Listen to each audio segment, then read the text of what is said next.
अस्सलाम वालेकुम बेटा। आज हमने 9.4 को डिस्कस करना है। 9.4 को डिस्कस करने से पहले हमें इसके इंट्रोडक्शन का पता होना चाहिए। ठीक है, तो सबसे पहले हम देखते हैं geometrical properties of regular polygon. Polygon के बारे में मैं आपको ऑलरेडी बता चुका हूँ कि पॉलीगॉन क्या होता है। पॉलीगॉन थ्री और more than three sided close figure होती है, कुछ इस तरीके से, लाइक ट्राइंगल, एक स्क्वायर। ठीक है, ये हमारे पास क्या होता है, इसको बोलते हैं पॉलीगॉन्स। अब रेगुलर पॉलीगॉन वो पॉलीगॉन होती है जिसकी तमाम की तमाम साइड्स और एंगल इक्वल हो मेजरमेंट के। जैसे कि हमारे पास इक्वलेटरल ट्राइंगल के अंदर जो एंगल होते हैं वो तमाम के तमाम 60 के इक्वल होते हैं। स्क्वायर के अंदर 90 के इक्वल होते हैं। रेगुलर पेंटागन के अंदर 72 के इक्वल होते हैं। और रेगुलर हेक्सागन के अंदर 120 के इक्वल होते हैं। तमाम के तमाम जो एंगल्स हैं वो 120 के इक्वल है। इसका मतलब तमाम की तमाम मेजरमेंट सेम है, तो वो कौन सी पॉलीगॉन होगी? रेगुलर पॉलीगॉन होगी। जी, नेक्स्ट है सम ऑफ इंटीरियर एंगल। जितनी भी पॉलीगॉन है, अगर हमने बताना हो कि उसने कोई भी एन साइडेड पॉलीगॉन दी गई हो, साइड यानी उसने जस्ट बताई हो, जैसा कि वो कहे कि एक पॉलीगॉन है जिसकी साइड्स 5 है या 6 है, इसके अंदर एंगल टोटल कितने होंगे, सम ऑफ एंगल क्या होगा? तो उसका जो फार्मूला है बेटा वो ये है। ये आपने लिख लेना है इतना और याद कर लेना है, n-2 मल्टीप्लाई 180, n-2 मल्टीप्लाई 180। इस तरीके से हम बेटा sum of all interior angle find कर सकते हैं। अगर हमने ईच फाइंड करना हो, क्या करना हो, ईच यानी कि एक बताना हो, तो फिर हम n से नीचे भी डिवाइड कर देते हैं। ठीक है, नेक्स्ट है एक्सटीरियर एंगल।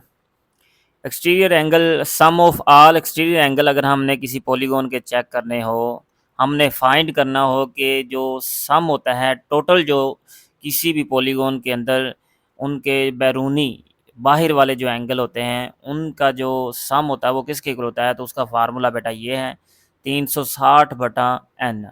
एन यहाँ पे हमारे पास नंबर ऑफ साइड को रिप्रेजेंट करता है। और एक लाइन के ऊपर मौजूद तमाम के तमाम एंगल्स जो होते हैं वो सप्लीमेंट्री एंगल कहलाते हैं और उनका सम 180 के इक्वल होता है, चाहे वो इंटीरियर हो या एक्सटीरियर हो। ठीक है, तो interior and exterior angles are supplementary angles.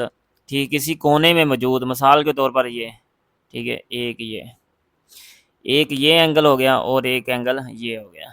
ठीक है, ये कौन सा है, इंटरनल, और ये एक्सटर्नल एंगल है। तो इनका जो सम होगा वो किसके इक्वल होगा, 180 के इक्वल होगा।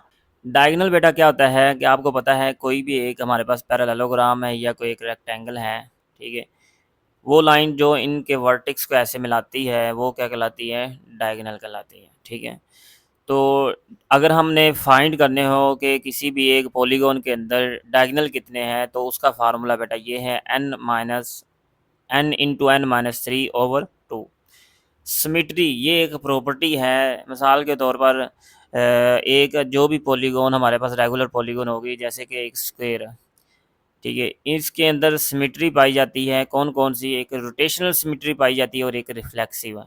रोटेशनल सिमेट्री आप इसको 360 टाइम घुमाएं, ठीक है, किसी भी एंगल पे आप इसको घुमाएंगे तो आप क्या, ये देखें 1 2 3 4, जब मैंने 1 इधर ले आया हूँ, ठीक है, 1 2 3 4, तो ये दोनों शेप सेम रही हैं। जब हम किसी भी एक रेगुलर पॉलीगॉन को किसी भी एंगल के ऊपर घुमाते हैं, रोटेट करते हैं, तो उनकी जो शेप होती है वो सेम रहती है। इसको बोलते हैं रोटेशनल सिमेट्री। और रिफ्लेक्सिव सिमेट्री ये है, अगर हम उसको एक लाइन यहाँ पे लगा देते हैं, ठीक है, यहाँ पे एक लाइन लगाते हैं, हाफ हाफ करते हैं, तो इधर वाली साइड और इधर वाली साइड दोनों सेम नज़र आएंगी। ठीक है, अगर हम यहाँ पे एक पेंटागन बनाते हैं, ठीक है,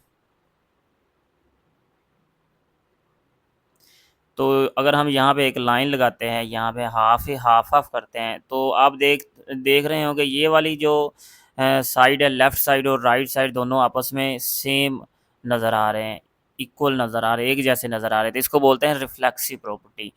तो एक रेगुलर पॉलीगॉन के अंदर दो प्रॉपर्टीज़ होती हैं, एक है वो रोटेशनल सिमेट्री उसके अंदर होती है, यानी कि अगर उसको रोटेट करेंगे तब भी फ़र्क नहीं पड़ेगा, और रिफ्लेक्सिव प्रॉपर्टी होती है, यानी कि अगर उसको हम हाफ करते हैं तो तब भी उसको उसकी जो लेफ़्ट साइड और राइट साइड दोनों क्या होंगे, सेम होंगे। ठीक है।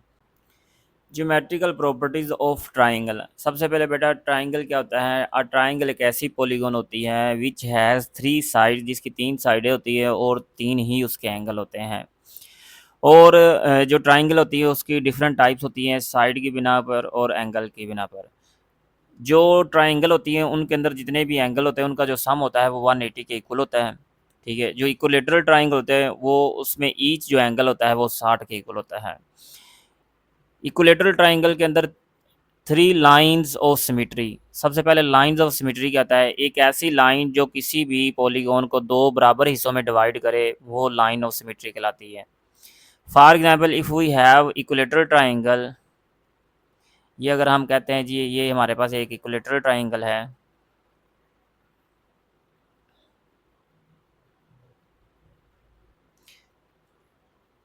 आप इसको किसी भी साइड से हाफ करें, इधर से हाफ करेंगे, ठीक है, तभी ये वाली और ये वाली दोनों क्या है, बराबर होंगे। ठीक है। अगर आप इसको इधर से हाफ करते हैं तब भी ये वाली और ये वाली बराबर होंगी। अगर आप इधर से हाफ करते हैं तब भी दोनों साइडें आपस में ये बराबर होगी। और इसके अंदर फिर क्या कहते हैं हम, रोटेशन सिमेट्री ऑर्डर थ्री, इसका ऑर्डर कौन सा होगा, थ्री वाला होगा। आइसोसेलेस ट्राइंगल वो ट्राइंगल होती हैं जिसकी दो साइड इक्वल होती हैं। ठीक है। और and the angles opposite to the equal sides are equal.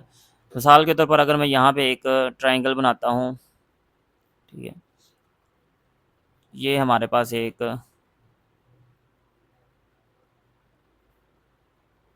Equilateral triangle है, अपोजिट जो ये एंगल है ये आपस में इक्वल हैं। ठीक है। और इसके अंदर जो सिमेट्री पाई जाती है, लाइन और सिमेट्री जस्ट एक होती है, ये वाली लाइन है, ये यहाँ से इसको दो बराबर हिस्सों में डिवाइड करती है। ठीक है।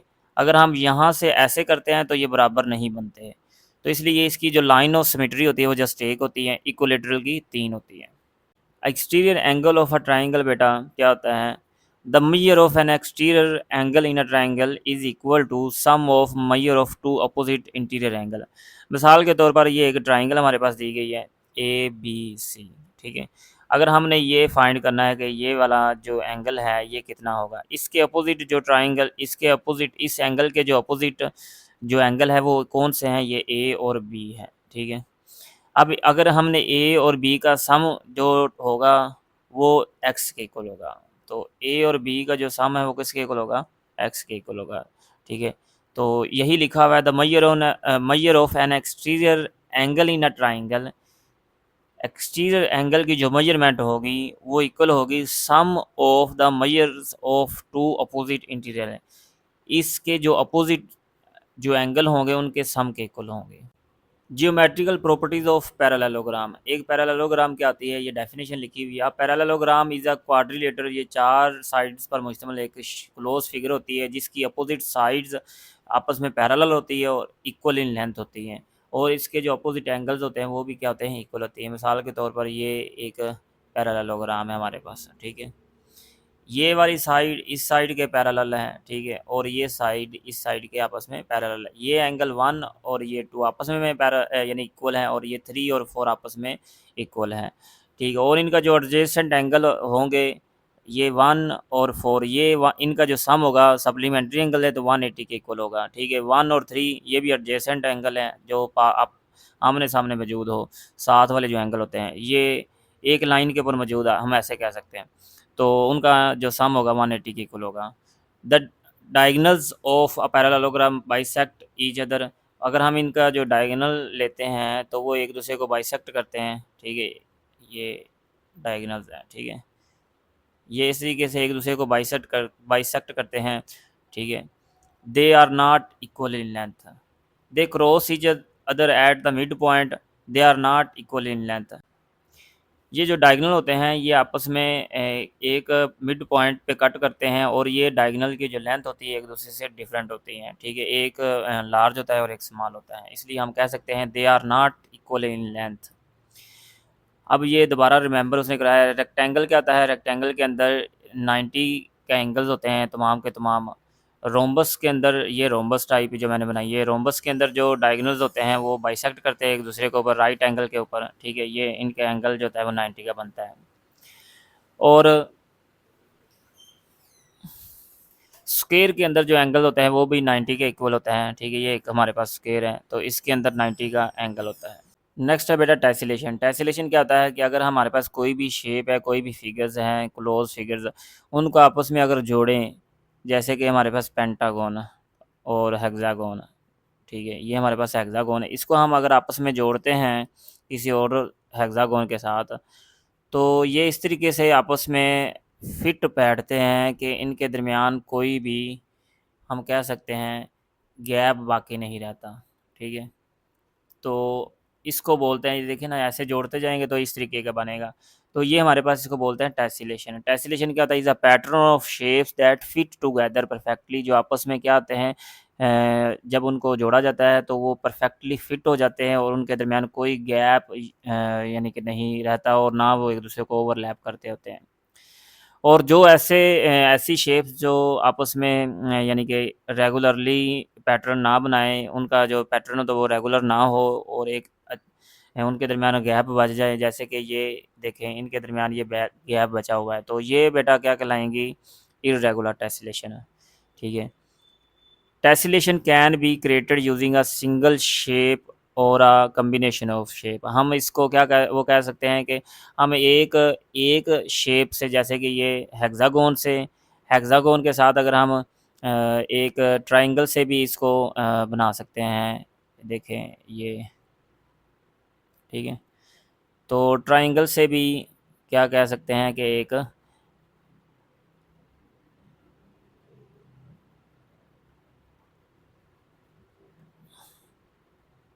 इस तरीके से, ये देखें, ये क्लोज बनती जा रही है। तो tessellation can be created using a single shape, किसी एक शेप से भी बना सकते हैं और कम्बिनेशन ऑफ शेप, या एक से ज़्यादा शेप्स को आपस में जोड़कर भी बना सकते हैं। दे कैन बी रेगुलर और irregular, they can exhibit various symmetries and pattern. ये रेगुलर हो सकती है और इरेगुलर भी होती है। रेगुलर वो होती है जिसमें गैप ना बचे, और इरेगुलर वो होती है जो कि जिसके अंदर कोई ना कोई गैप बच जाए। Only three regular polygon can tessellate the plane on their own equilateral triangle है। अच्छा, वो कहते हैं कि जी हमारे पास तीन जस्ट एक ऐसी पॉलीगॉन होती है, जैसे कि इक्विलेटरल ट्रायंगल, स्क्वायर और रेगुलर हेक्सागोन। ये क्या बनाती है, एक रेगुलर टेसिलेशन बनाती है। दे हैव सिमिट्रीज, इनके दरमियान जो है वो सिमिट्री पाई जाती है। हेक्सागोन के अंदर जो होता है वो इंटरनल एंगल जो होता है वो 120 के इक्वल होता है। Can tessellate perfectly because three hexagon meet at each vertex from फार्मा 360।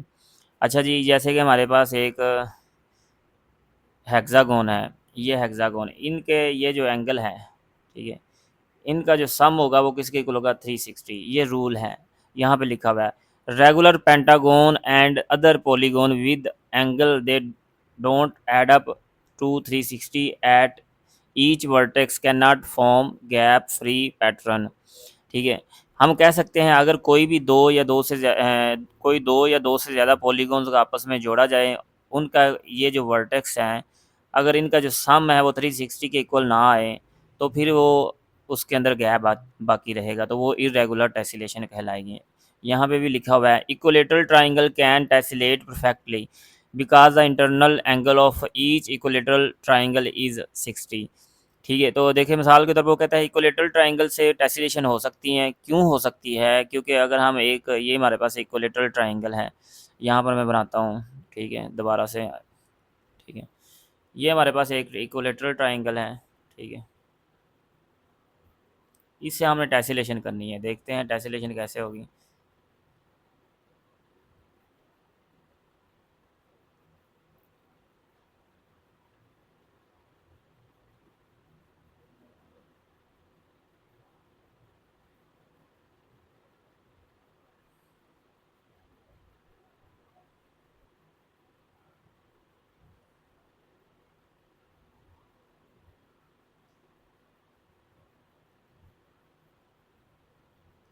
तो अगर हम यहाँ पे देखें, ये एक इक्विलेटरल जो हमारे पास ट्राइंगल है, उससे हमने टेसिलेशन करवाई है।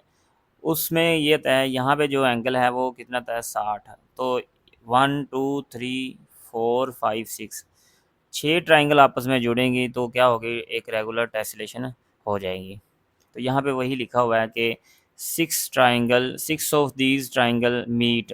ठीक है, हमें कितनी ट्राइंगल को आपस में मिलाना होगा, 6 ट्राइंगल को, और उनका सम 360 के इक्वल होगा। ठीक है, इनको आप 60 60 60 60 सब जमा करेंगे तो 360 के इक्वल होगा।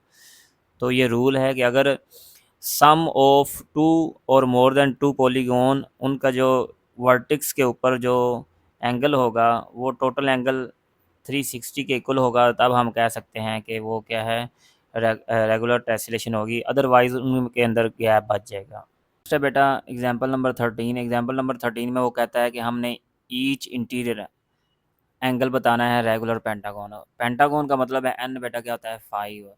ईच एंगल के लिए जो फार्मूला था, ओवरऑल जो सम ऑफ एंगल का जो फार्मूला था वो n-2 मल्टीप्लाई 180 था।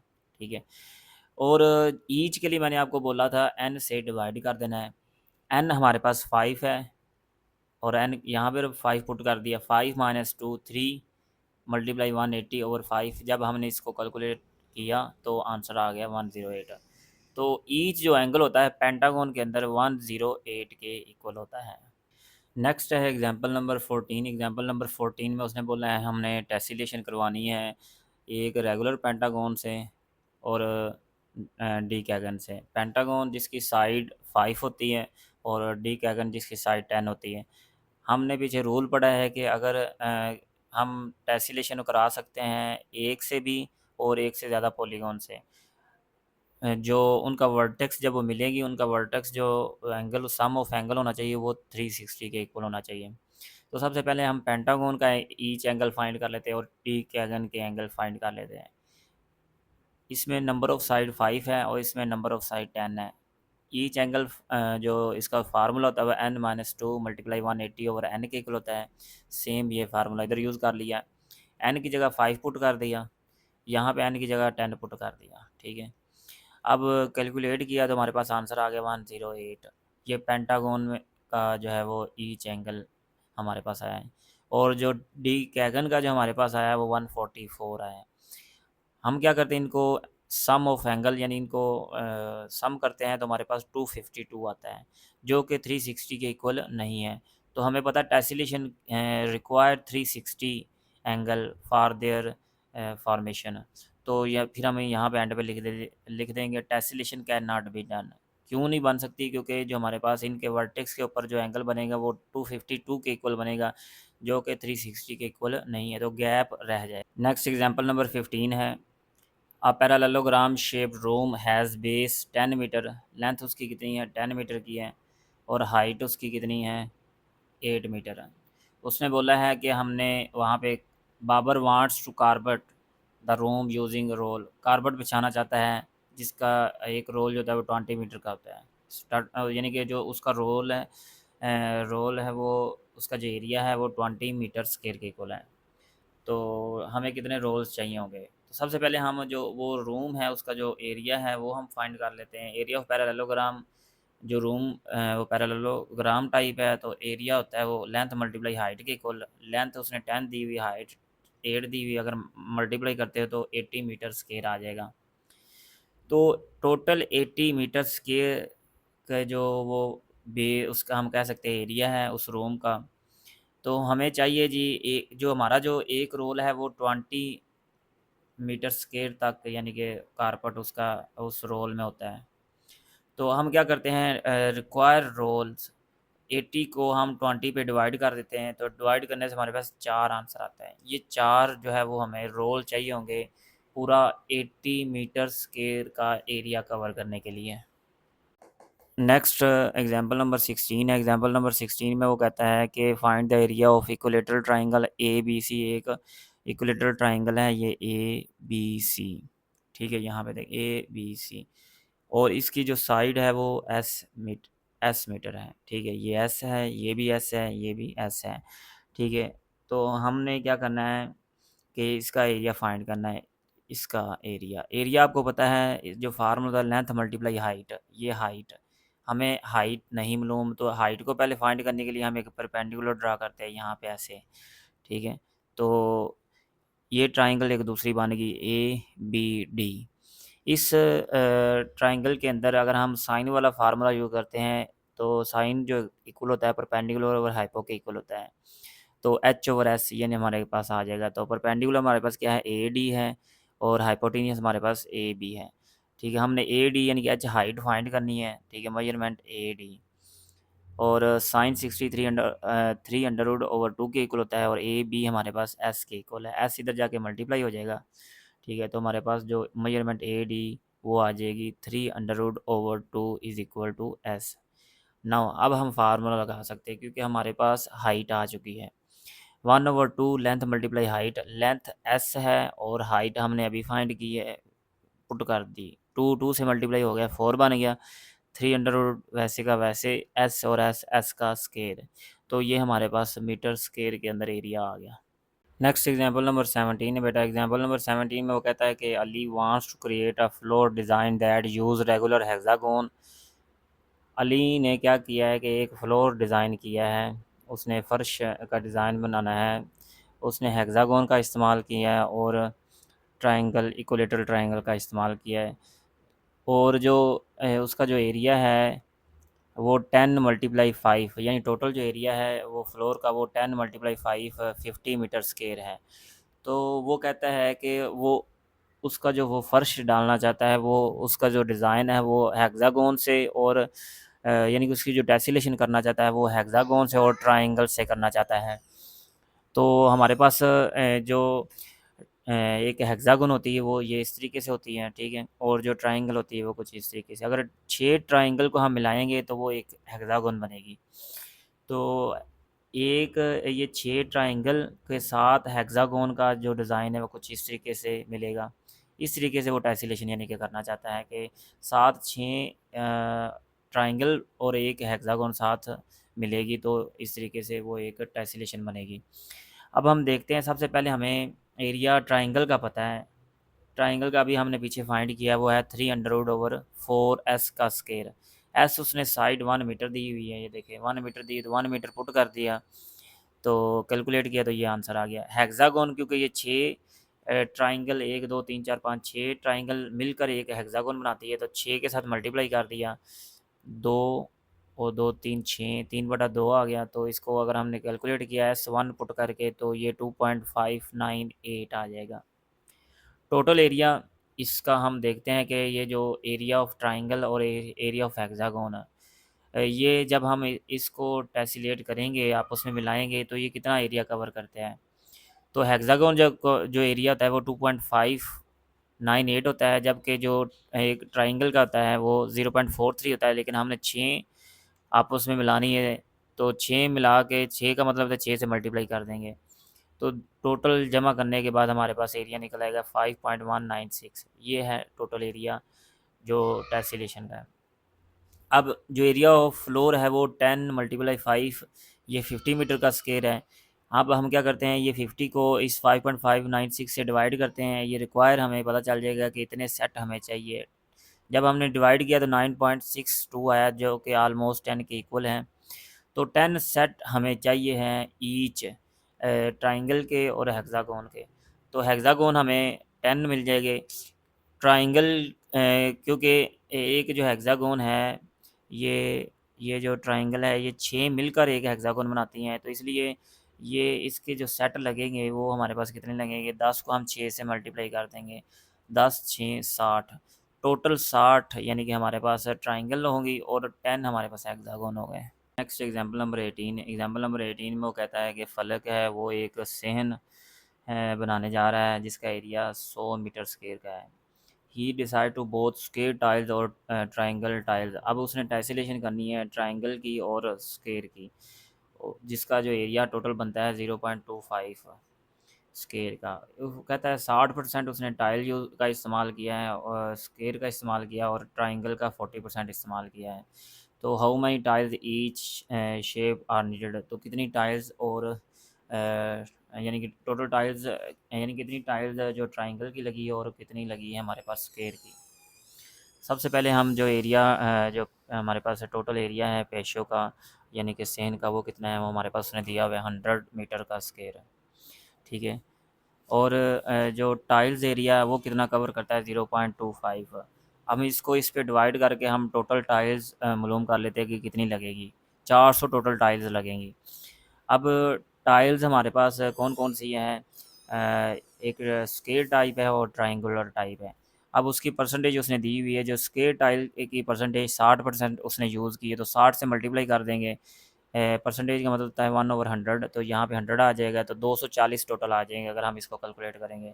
और ट्राइंगल की जो टाइल्स है उसने 40% यूज़ की है।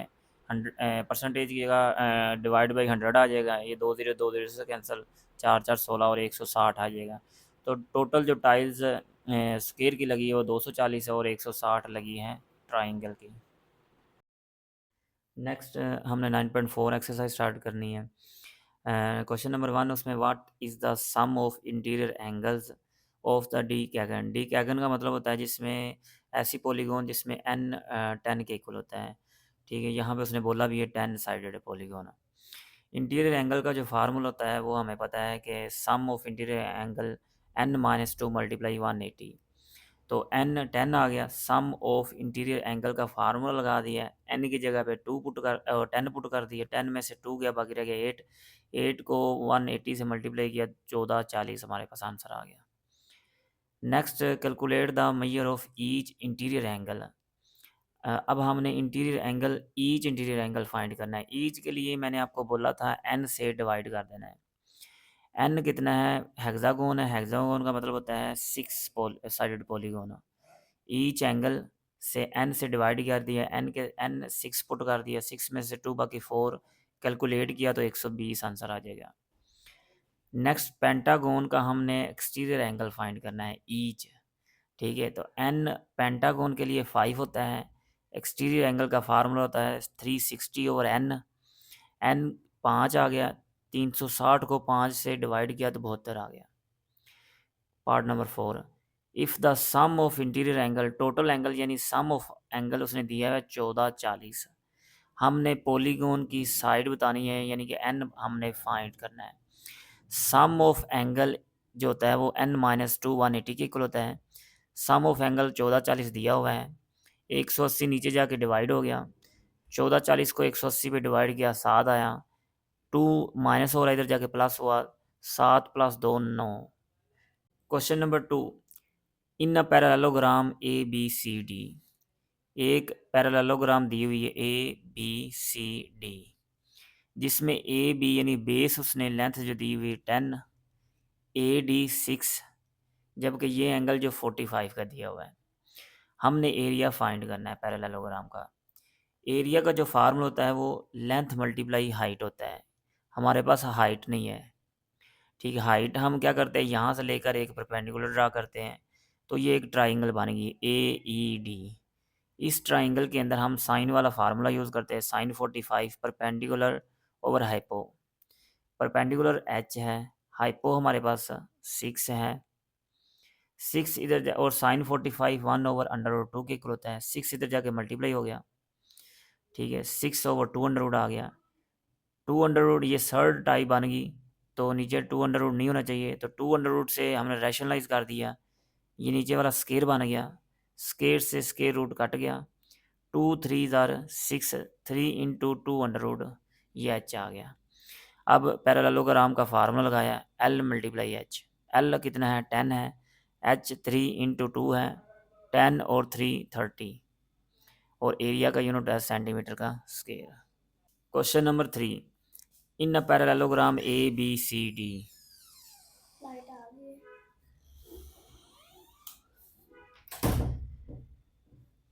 Question number 3, in a parallelogram A B C D. A B C D, जो एंगल दिया हुआ उसने ए वाला वो 70 दिया हुआ है, हमने बाकी तमाम एंगल फाइंड करने हैं। अगर जो पैरेललोग्राम की डेफिनेशन है, in a parallelogram opposite sides are equal, opposite angles are congruent. ठीक है। Opposite sides are congruent, opposite angles are congruent, यानी कि इक्वल। अगर ए 70 है तो सी कितना होगा, वो भी 70 होगा। इसकी आपने रीज़न बता देनी है, अपोजिट एंगल ऑफ पैरेललोग्राम। अगर ये जो साथ वाला एंगल है ये एडजेसेंट एंगल है, सप्लीमेंट्री एंगल जिसको बोलते हैं, यानी कि sum of A and D is equal to 180। इसकी आपने रीज़न बतानी है, सप्लीमेंट्री एंगल। ए हमारे पास 70, इधर जाके माइनस हो जाएगा, 180 में से 70 के बाकी रहेगा 110। अगर डी 110 है तो इसके अपोजिट जो होगा वो भी कितना होगा, 110 ही होगा। तो रीज़न आपने इसकी बतानी है, opposite angles of parallelogram. Question number 4, a shape is created by cutting square in half diagonally. ये क्वेश्चन जो है ये स्टेटमेंट्स की फॉर्म में है। इसको बेटा मैंने लिंक जो है वो डिस्क्रिप्शन में दे दिया है, एक अलग से मैंने वीडियो बनाई है, तो आप अच्छे से वो देख लीजिएगा। नेक्स्ट क्वेश्चन नंबर 5, आ टेसिलेशन एक बनाई गई है, एक टेसिलेशन क्रिएट की गई है एक शेप से। शेप कौन सी, एक राइट एंगल ट्राइंगल है जिसकी साइड उसने दी हुई 3, 4, 5। जो 5 है वो हाइपो होता है, जो सबसे बड़ी लेंथ होती है। यहाँ पर मैंने बना दी है 3, 4, 5। इसकी टेसिलेशन करनी है, टेसिलेशन कुछ इस तरीके से होती है, ये एक बना दी, ये दूसरी, ये तीसरी, कुछ इस तरीके से ये टेसिलेशन बन जाती है। हमने बताना है कि 3600 स्क्वायर यूनिट का जो एरिया कवर करने के लिए हमें कितनी राइट एंगल ट्राइंगल चाहिए होगी। तो सबसे पहले हम इसका एरिया फाइंड कर लेते हैं। Area of triangle 1/2 length multiply height. Length कितनी है 3, हाइट 4, 2 2 ज़ार 4, 2 3 ज़ार 6, एरिया 6 आ गया। अब रिक्वायर्ड जो ट्राइंगल होगी हमने क्या करना है, 3600 को 6 पे डिवाइड करना है, तो 600 हमारे पास टोटल ट्राइंगल लगेगी टेसलेशन क्रिएट करने के लिए, 3600 का एरिया फिल करने के लिए।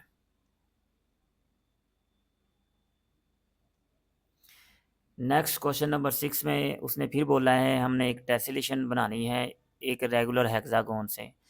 हेक्सागोन से each hexagon has side length, जो उसकी लेंथ की जो मेजरमेंट है वो 5 सेंटीमीटर दी हुई, S is equal to 5 centimetre. Total area हमने बताना है, जबकि टोटल हेक्सागोन कितनी है 25 है, और पैरामीटर हमने बताना है। एस 5 सेंटीमीटर है, टोटल हेक्सागोन कितनी है 25, एरिया टोटल हमने बताना है और पैरामीटर। सबसे पहले जो हमें पता है कि जो एरिया ऑफ हेक्सागोन होता है वो कितना होता है 3/2 इंटू 300 एस का स्केयर। ठीक है। अब एस जो हमारे पास साइड दी हुई हो 5, 5 का स्केयर 25, 25 को 3 से मल्टीप्लाई किया 75। ठीक है। और ये हमारे पास एरिया आ गया। नाउ पैरीमीटर हमने बताना है, पैरीमीटर हमें पता है सम ऑफ आल लेंथ। एक हेक्सागोन में 6 साइड्स होती हैं, तो टोटल जो है वो 25 है, 25 को 6 से मल्टीप्लाई किया तो कितनी होगी 150। नेक्स्ट क्वेश्चन नंबर 7 में उसने बोला है कि एक रेक्टेंगुलर फ्लोर है इज़ 12 मीटर बाई 15 मीटर। ये उसकी जो है वो एरिया दिया गया है। हाउ मैनी स्क्वायर टाइल्स, हमें कितनी टाइल्स रिक्वायर होगी, जिसका एरिया उसने बोला है 1/1 to cover the floor, floor को कवर करने के लिए। सबसे पहले हम फ्लोर का एरिया फाइंड कर लेते हैं। 12 मल्टीप्लाई 15, क्योंकि ये रेक्टेंगुलर है, लेंथ मल्टीप्लाई हाइट फार्मूला आता है। 12 को 15 से मल्टीप्लाई किया 180 आ गया। हम एरिया ऑफ टाइल फाइंड कर लेते हैं। एरिया ऑफ टाइल 1/1 का है, तो 1 multiply 1, 1 metre square. Required tile total area है 180, उसको जो टाइल का एरिया उससे डिवाइड कर देते हैं। 180 को 1 पे डिवाइड किया तो हमारे पास जो आंसर आएगा वो आएगा 180। नंबर 8, क्वेश्चन नंबर 8 में उसने बोला एक रेक्टेंगुलर वाल है 10 मीटर टॉल, लेंथ 10 मीटर है, विड्थ 12 मीटर है। हमें how many gallon of paint, हमने फाइंड करना है कि कितना पेंट गैलन रिक्वायर होगा उस वाल को कवर करने के लिए। ठीक है। If 1 gallon cover 350 metre square है। सबसे पहले हम एरिया फाइंड कर लेते हैं रेक्टेंगुलर वाल का। लेंथ मल्टीप्लाई विड्थ के इक्वल होता है। लेंथ 10, विड्थ 12, मल्टीप्लाई किया तो 120। ठीक है। तो रिक्वायर गैलन, हमें जो पेंट रिक्वायर होगा 120 को हम डिवाइड कर देंगे 350 पे, तो 0.343 मीटर स्क्वायर, इतना पेंट हमें रिक्वायर होगा।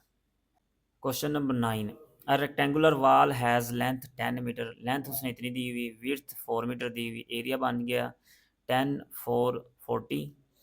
1 litre of paint 2 metre square, 1 metre जो 1 लीटर एक पेंट जो कवर करता है वो 2 मीटर स्क्वायर कवर करता है, तो हमें उस दीवार को कवर करने के लिए कितने लीटर रिक्वायर होगा? तो हम क्या करते हैं, 40 को 2 पे डिवाइड करते हैं तो 20 लीटर आ जाएगा। Next question number 10, a window has trapezoidal shape with parallel sides of 3 metre and 1.5 metre. जो ये ट्रेपेजॉइडल जो शेप होती है, ये कुछ इस तरीके की शेप होती है जिसमें अपोजिट जो साइड होती है वो पैरेलल होती है, और जो ये वाली साइड होती है ये नॉन पैरेलल होती है, ठीक है। इसमें एक साइड उसने बोली है S1 3 मीटर है, दूसरी साइड बोली 1.5 मीटर है, ठीक है। हाइट 2 मीटर की बताई हुई है, तो हमने एरिया फाइंड करना है। एरिया तो है 1/2 S1 S2 मल्टीप्लाई हाइट, यानी दोनों लेंथ को जमा करना है। 3 + 1.5 मल्टीप्लाई हाइट, इन दोनों को जमा किया तो 4/5 आ गया, ये 2 से कट गया, ठीक है। तो ये आंसर आ गया। होप सो कि आपको लेक्चर की समझ आ गई होगी। मेरे चैनल को सब्सक्राइब करें और अपने दोस्तों के साथ शेयर करें। शुक्रिया।